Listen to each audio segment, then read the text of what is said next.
Ayan, bilang paniwala po, nais ko lang kayong tanungin kung tama o mali ito equation na ito. 1 is equal to 2 and 2 is equal to 1. Sino po ang nagsasabing mali ito? Pakitaas nga po ang kamay. Nagsasabing mali.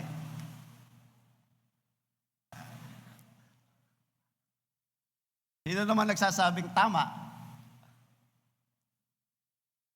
Wala. Anyway, yung pong nagsabi ng mali, tama po kayo. Kasi yan ay mathematically incorrect. Kahit po itanong natin yan sa grade 1, sasabihin nila mali yan. Pero kung sinagot nyo po ng tama yan, tama pa rin po kayo. Dahil yan po ay hindi equation na mathematics. Yan po ay equation ng dalawang kaganapan sa buhay ng tao. Ibig sabihin po niyan, yung 1 equals 2, isang beses kang papanganak, 2 beses kang mamamatay. Yung 2 equals 1, 2 beses kang ipapanganak, 1 beses kang mamamatay. Ayan. Born twice, die once. Later on po, babalikan natin yan. Sa pagpapatuloy po ng ating sermon series about 1 Thessalonians, pag-uusapan po natin ngayon ay tungkol sa kamatayan. Handa na ba po kayo? Handa na ba kayo?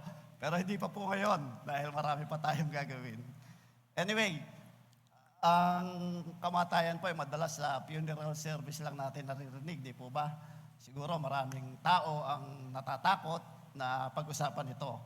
Pero mahalaga rin po na pinag-uusapan natin ang kamatayan dahil lahat naman tayo ay dito pupunta at maging handa lang tayo kung sakaling dumating ito sa ating buhay. At siguro po hindi rin totoo na ang mababait ang unang kinukuha ng Panginoon. Di po ba? Dahil sabi sa Proverbs 10:27, "The fear of the Lord add length to life, but the years of the wicked cut short." Ang paggalang sa Panginoon ay hahaba ang buhay, ngunit ang taong masama ay iikli ang buhay. Kaya hindi rin po totoo na ang masamang damo ang matagal mamatay, di po ba? Kaya kung gusto ninyong humaba ang buhay, sumunod kayo sa Diyos. Okay po? Anyway, ang kamatayan po ay mararanasan natin lahat. Mayaman, mahirap, bata, matanda, lalaki, babae, malakas ka man ngayon o may sakit, diyan po tayo darating. Except na lang po na matulad tayo kay Enoch o si Elijah. Sila lang po yung dalawang hindi nakaranas ng kamatayan base po sa Biblia. At saka, di po ba karaniwan sa atin pag nakakarinig tayo, nakakabalita ng may isang taong namatay. Ano po ang madalas natin sinasabi? Sumalangit nawa ang kanyang kaluluwa. Pero alam niyo po ba na kung itong sumalangit nawa ang kaluluwa ay panalangin mo lang sa iyong mahal sa buhay, o mga kamag-anak, o kaibigan, o mga nakasamang tao nung nabubuhay pa, nakakalungkot po kung ganito ang panalangin mo sa Kanya. Bakit po? Ang ibig sabihin, hindi nyo sila na-share ng gospel. Di po ba? Kasi, di ba, isang bagay na tinitiyak natin upang pag tayo nagsishare ng gospel ay kung saan mapupunta ang isang tao pag namatay. At kaya nga kung minsan ang tanong natin, alam mo ba kung saan ka pupunta pag namatay ka? Di po ba? Kung minsan ganyan ang opening statement natin pag nagsishare tayo ng gospel. Kaya hindi na po siguro tama na sumalangit nawa ang sasabihin natin sa isang Kristiyanong namatay. Kasi alam natin na sa langit siya pumunta talaga. At saka sabi raw po, ang isang Kristiyanong namatay, huwag natin sasabihin nawala. Kasi pag sinabi natin nawala, ibig sabihin hindi natin alam kung saan pumunta. Siguro po maganda sabihin lang natin, nauna lang umuwi sa Panginoon. Okay po? Tayo po muna tumayo at atin pong basahin yung ating verse na pag-aaralan. Dahil po ngayon ay buwan ng wika, ayan, Tagalog version po ang ating babasahin. Unang Tesalonica, Kapitulo 4, versikulo 13 hanggang 15. Ayan, basa. Mga kapatid, nais naming malaman ninyo ang katotohanan tungkol sa mga namatay na, upang hindi kayo magdalamhati tulad ng mga taong walang pag-asa.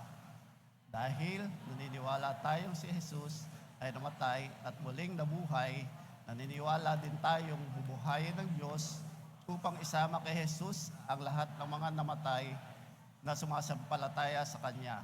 Ito ang tinuturo ng Panginoon na sinasabi namin sa inyo, tayong mga nabubuhay pa at natitira pa hanggang sa pagparito ng Panginoon ay hindi mauuna sa mga namatay na. Panginoon, kami po ay lumalapit sa inyo na may pusong puno ng pasasalamat. Salamat sa privilege na mapag-aralan namin ang inyong salita. Dalangin namin na ang inyong banal na espiritu ang siyang kumilos sa aming kalagitnaan. Buksan mo po ang aming mga puso at mga isipan upang lubos naming maunawaan ang inyong salita. Pagpalain ninyo po ang mensaheng ipapahayag, naway magdala ito ng pagtutuwid, pagbabago, at pag-asa sa aming mga buhay.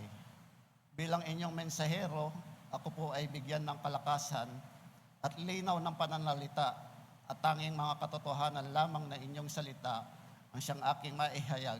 Maraming salamat po sa pangalan ni Jesus. Amen. Pakaupo na po tayo. Kahit po sa panahon ngayon, marami pa rin mga paniniwala ang mga tao tungkol sa kung ano ang mangyayari kapag namatay. At ang mga paniniwalang ito ay nakadepende po kung anong religion o kultura ang nakagisnan. May naniniwala po na ang kamatayan ay hanggang doon na lang, finish line na. Walang pupuntahang langit, walang pupuntahang impyerno. Ito po ay paniniwala ng mga atheists, yung mga hindi kumikilala sa Diyos. Ang mga Hinduism naman po ay naniniwala na ang isang namatay ay pwedeng mabuhay muli, pwedeng panibagong tao o pwedeng maging hayop din. Depende daw po sa karma. At meron din namang mga paniniwala na ang ating kaluluwa ay gumagala lang daw dito sa lupa at nagbabantay sa mga kamag-anak na nabubuhay pa. Ito po ay paniniwala naman ng mga animism. Ayan. Marami pa po tayong mga katutubo o mga kababayang katutubo na ganito ang paniniwala. At of course po, ang paniniwala nating Kristiyano na merong langit at lupa. At of course, meron din naniniwala na meron pa rin purgatory. Kaya po ngayon sa ating binasa, titingnan natin kung ano ang katotohanan ayon sa sinasabi ng banal na kasulatan, ano ba ang kinakaharap ng isang taong namatay. Particular na ang isang mananampalataya. Ito pong binasa nating mga talata ay sagot ni Apostol Pablo sa mga mananampalataya ng Tesalonica. Ito pong mga taga-Tesalonica ay bata pa sa pananampalataya, kaya marami pa silang mga pangamba, pag-aalala, at katanungan. Kasama na nga rito kung ano ang mangyayari sa mga kapatid nila o mahal sa buhay nilang nauna nang namatay. May pag-asa pa ba sila? Ano ang mangyayari sa kanila? Makikita pa ba sila? Yan po ang kanilang mga katanungan. May kasabihan po tayo na habang may buhay, may pag-asa. Di po ba? Totoo po yan. Pero para sa ating Kristiyano, ang pag-asa ay hindi tinatapos ng kamatayan. Kaya po ngayon, binigyan ko ng title itong sermon na ito na Pag-asa sa kabila ng kamatayan, Hope Beyond Death. Kaya muli po natin balikan tong verse 13. Sabi diyan, mga kapatid, nais naming malaman ninyo ang katotohanan tungkol sa mga namatay na, upang hindi kayo magdalamhati tulad ng mga taong walang pag-asa. Hindi naman ibig sabihin dito ni Apostol Pablo sa kanila o maging sa ating mga Kristiyano na huwag tayo magdadalamhati sa mga namatay nating mahal sa buhay.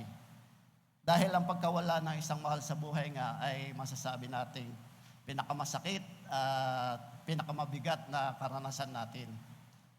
Marahil lahat naman tayo ay nakaranas ng mawalan ng mahal sa buhay. Nawalan ng lolo, lola, magulang, kapatid, mga kaibigan. Ang pagkawala po talaga ng isang mahal sa buhay talagang nagdudulot ng luha, kalungkutan, at pangungulila. Isang taon nga yung pagluluksa natin, di po ba? Para makapag-move on tayo from grief to acceptance. At di po ba, after a year, meron tayong tinatawag na babang luksa. Yung mga kapatid nating Katoliko na meron pa silang seremonyas dyan na huhubad ng itim na damit.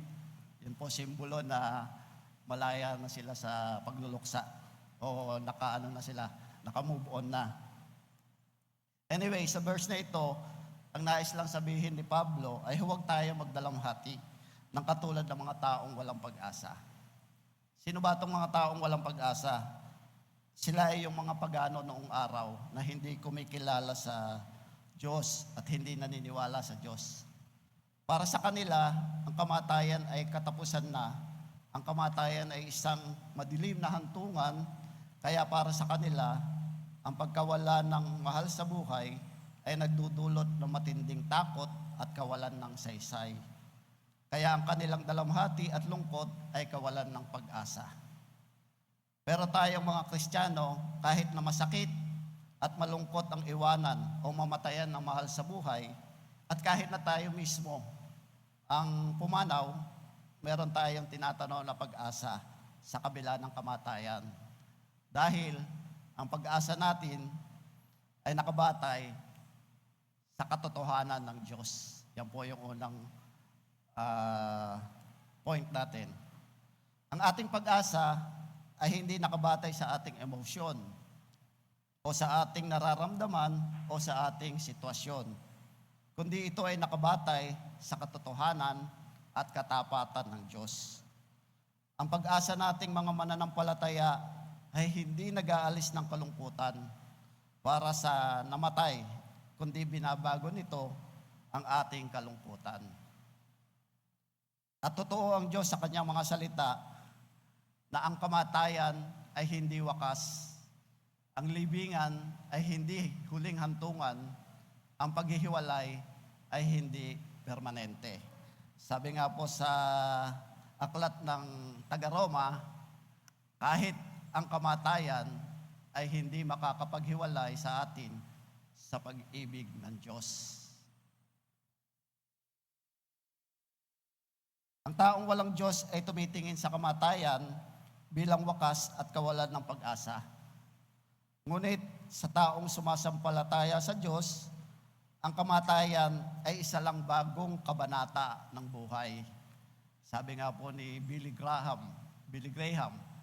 for the believer, death is not the end, but merely the doorway into a new and better life. Sabi naman ni David Jeremiah, death is not the end for the Christian, it is the beginning of a glorious eternity with God. At sabi po ni Charles Spurgeon, death is but a passage to immortality for the believer. Kaya hindi natin dapat katakutan ang kamatayan. Sabi nga ni Apostol Pablo, ang kamatayan ay kapakinabangan dahil makakasama na natin si Kristo. Maging handa lang tayo sa pagdating nito anumang oras. At iyakin lang natin na si Kristo ang makakasama natin. Okay po? Ayan. Sabi po sa pahayag, Revelation 21:3-4, tingnan ninyo ang tahanan ng Diyos ay nasa piling na ng mga tao. Maninirahan siyang kasama nila at sila'y magiging bayan niya. Diyos mismo ang makakapiling nila at siya ang magiging Diyos nila at papahirin niya ang bawat luha sa kanilang mga mata. Wala ng kamatayan, dalamhati, pagtangis at paghihirap sapagkat lumipas na ang mga dating bagay. Ito po ang pag-asa na ating tinatanaw sa kabila ng kamatayan. Ito po ay totoo sapagkat ang Diyos ay totoo at tapat sa kanyang salita. Siguro po isang magandang experience kung sakaling tayo nasa deathbed na. Yung pong sinabi ni Apollo. Si Apollo nga po ba ito, yung sabi niya, I see heaven and the Son of Man standing at the right hand of God. Di po ba? At sasabihin sa atin ni Jesus, well done, good and faithful servant. Come and share your master's happiness. Di po ba? Napakaganda kung ganun. Pero hindi pa po ngayon. Matagal pa. Dahil marami pa tayong gagawin. Okay po, next po. Verse 14. Dahil naniniwala tayong si Jesus ay namatay at muling nabuhay, naniniwala din tayong bubuhayin ng Diyos upang isama kay Jesus ang lahat ng mga namatay na sumasampalataya sa Kanya. Ang isang kadahilanan kung bakit tayo may pag-asa ay dahil si Kristo ay namatay at muling nabuhay. Ito po ang katotohanan na ating pinaniniwalaan. Kaya po ang pag-asa natin ay nakabatay sa ginawa ng Diyos. Yan po yung pangalawang puntos.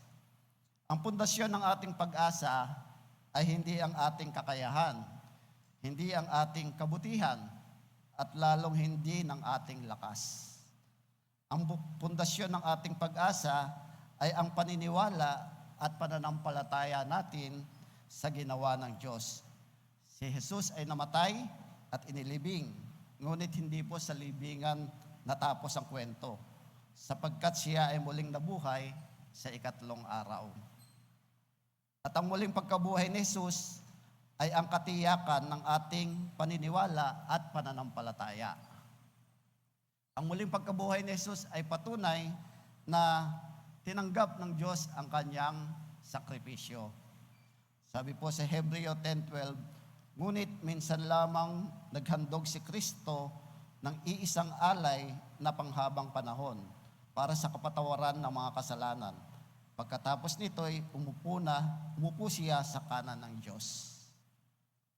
Pangalawa po, natalo na ni Kristo ang kapangyarihan ng kasalanan at kamatayan. Sabi sa 1 Corinthians 15:55-57, nasaan o kamatayan ang iyong tagumpay? Nasaan o kamatayan ang iyong tibok? Datapwat salamat sa Diyos na nagbibigay sa atin ng pagtatagumpay sa pamamagitan ng ating Panginoong Hesukristo. At ang pangatlo po, may bagong buhay para sa lahat ng sumasampalataya sa Kanya. Alam na alam po natin to, 2 Corinthians 5:17. Kaya't kung ang sino man ay nasa kay Kristo, siya'y bagong nilalang, ang mga dating bagay ay lumipas na. Narito sila, pawang naging bago. Kung si Jesus po ay nanatiling patay, walang katiyakan ng ating pag-asa at ang pananampalataya. Sabi nga po ni Apostol Pablo sa 1 Corinthians, and if Christ has not been raised, our preaching is useless, and so is your faith. Kung nanatili siyang patay, wala na tayong dapat pag-usapan ngayon na pananampalataya. At walang kwenta ang mga pinagsasabi ko ngayon. Ngunit dahil siya ay buhay, ang ating pag-asa ay buhay din. Ayan, tama po ba? Ang katiyakan ng ating pag-asa dahil sa ating pananampalataya na si Jesus ay namatay, si Jesus ay muling nabuhay, at ang mga kay Jesus ay may buhay na walang hanggan. Sabi nga po sa John 11:25, ako ang muling pagkabuhay at ang buhay, ang mga sumasampalataya sa akin ay mabubuhay kahit na siya ay mamatay. Sabi po ni Clarence W. Hall, the resurrection of Jesus changes the face of death for all His people.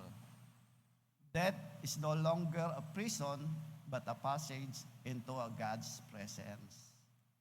Sabi naman ni John Piper, the resurrection was the reward and vindication of Christ's achievement in death.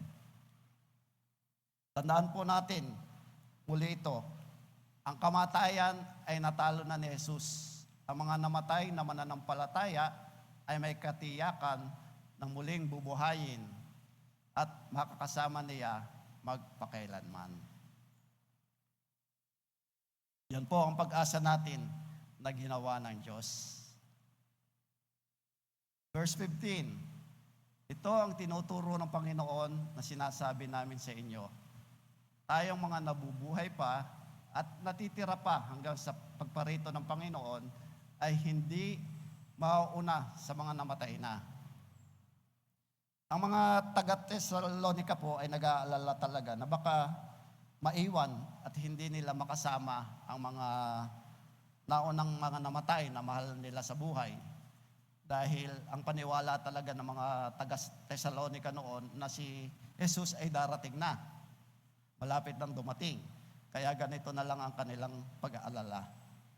Pero pinakalma sila ni Pablo sa kanyang sulat at sinabi sa kanila nga, ang mga katuruan ng Panginoon para sa mga namatay at para na rin sa kanila.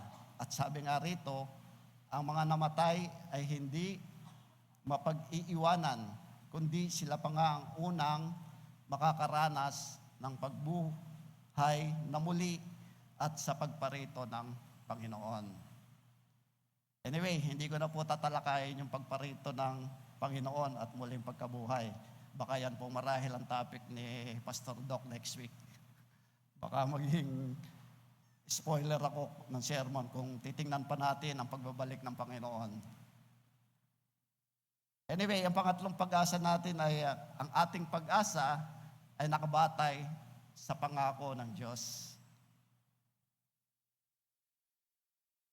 Ang mga namatay na nasa Panginoon ay hindi nakalimutan ng Diyos. Ang bawat anak ng Diyos ay mahalaga sa Kanya.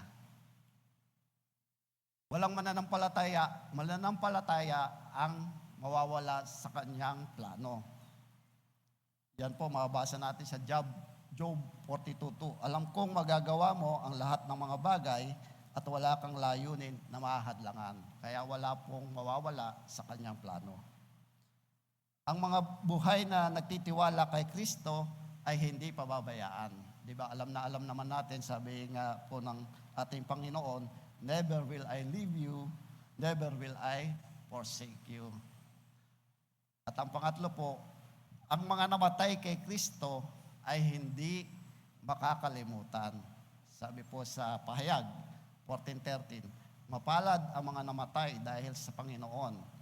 Magkakaroon ng kapahingahan at tatanggap ng mga gantimpala ayon sa ating mga ginawa. Ang kamatayan ay pansamantalang paghihiwalay, ngunit may pangako ang Diyos na darating ang araw na muli tayong magkikita at magsasama ng walang hanggan sa piling niya.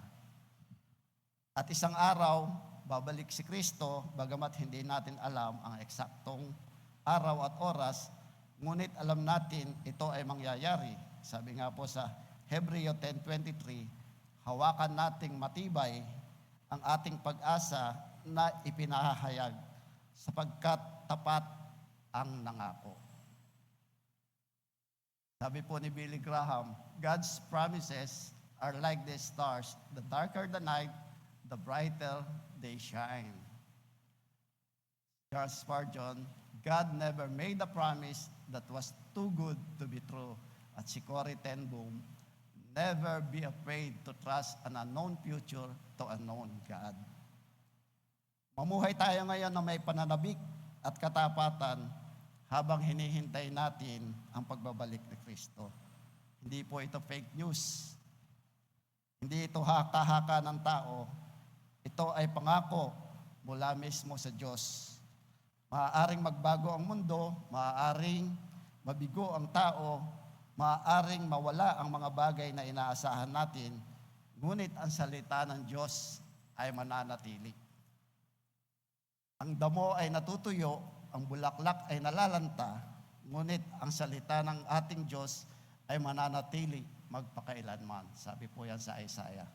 Ang langit at ang lupa ay lilipas, ngunit ang aking mga salita ay hindi lilipas.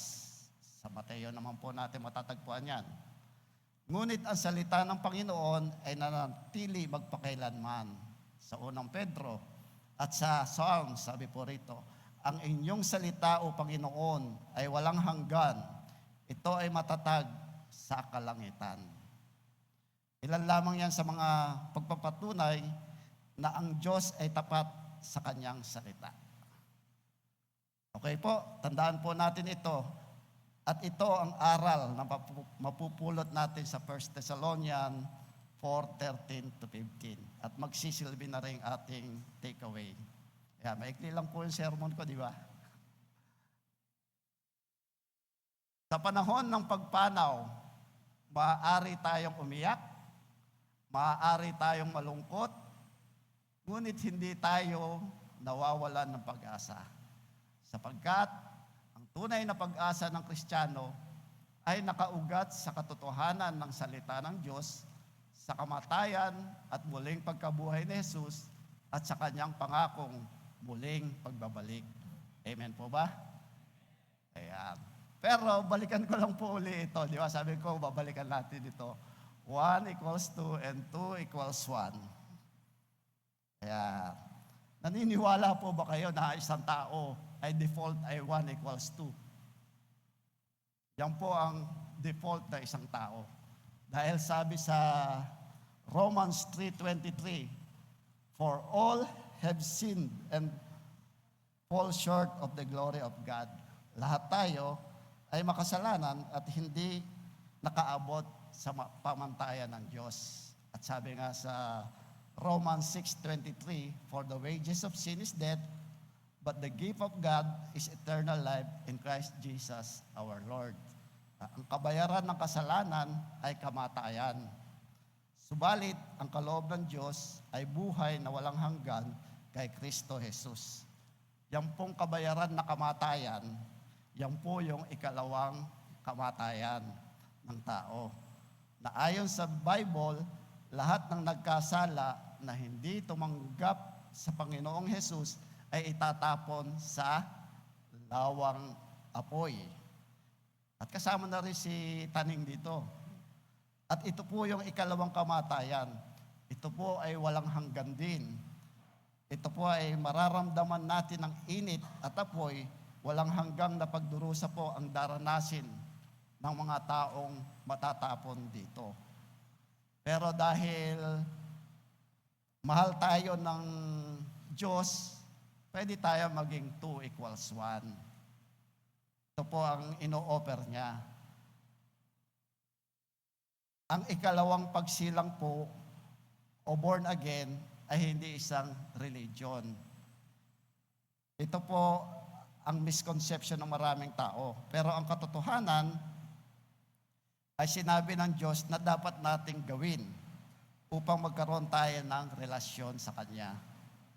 Wala pong ibang paraan maliban sa tayo ay ipanganak na muli upang makita at makapiling si Kristo sa kanyang kaharian. Sabing nga po niya sa John 3:3, very truly I tell you, no one can see the kingdom of God unless they are born again. Walang makakita o makakapunta sa kaharian ng Diyos maliban sa ipanganak na muli. At paano ka naman muling ipapanganak? Sa pamamagitan po ng pagtanggap natin ng may pananampalataya kay Jesus bilang nag-iisang anak ng Diyos na nagpakasakit at namatay sa krus at muling nabuhay para sa kapatawaran ng ating mga kasalanan at pagbibigay sa atin ng buhay na walang hanggan. Dahil sa pagmamahal sa atin ng Diyos, binigay niya ang kanyang bugtong na anak, hindi para tayo hatulan, kundi para iligtas tayo sa kamatayan. Pero tandaan din po natin, sabi sa John 3:36, whoever believes in the Son has eternal life, but whoever rejects the Son will not see life, for God's wrath remains on them. Sa Tagalog po, ang sumasampalataya sa anak ay may buhay na walang hanggan, subalit ang sumusuway sa anak ay hindi makakalasap ng buhay. Sa halip, ang puot ng Diyos ang mananatili sa kanya. Itong puot ng Diyos o yung God's wrath na sinasabi, ito po yung pangalawang kamatayan. At ngayon po, kung mayroon pa dito sa atin ngayon, o yung mga nasa online, alam ko po maraming nakikinig dyan, kung kayo po ay hindi pa nakakasiguro na hindi pa tinanggap si Kristo, o kung halimbawa po may duda kayo pag tinanong kayong, alam mo ba kung saan ka pupunta pag namatay? Ayan, ngayon po ang pagkakataon para masigurado natin kung saan kayo pupunta pag namatay. Kaya hindi ko na po ipatataas ang kamay kung sino dito sa inyo, at yung sa online, alam nyo po kung sino kayo. Kaya po, para po natin tanggapin si Kristo at maranasan ang kapanganakan muli, sundin nyo lang po ang panalangin ito. Ipikit po ninyo ang inyong mga mata at sumunod po kayo sa panalangin ito. Panginoong Jesus, ako po ay naniniwala at nananampalataya sa iyong sakripisyong ginawa sa krus, na ikaw ay namatay at muling nabuhay para sa ikapapatawad ng aking kasalanan at para sa buhay na walang hanggan na iyong pangako. Ako po ay naniniwala na sa pagtanggap ko sa iyo at sa iyong ginawa ay ako ay muling isinilang at magiging kasama na sa iyong kaharian. Simula nga po sa araw na ito, pinagkakatiwala ko sa iyo ang aking buhay. Maraming salamat po, Panginoong Jesus. Amen. Ngayon po, kung nakita ni Jesus ang katapatan ng iyong puso, sa panalangin ito, ang pangalan mo ay nakatala na sa aklat ng buhay. At ikaw ay muling ipinanganak at hindi na mararanasan ang ikalawang kamatayan. At dahil po ikaw ay bagong panganak, tulad din na isang sanggol, nais po namin kayong samahan at palaguin sa pananampalataya. Kaya lagi po kayong welcome dito sa aming simbahan.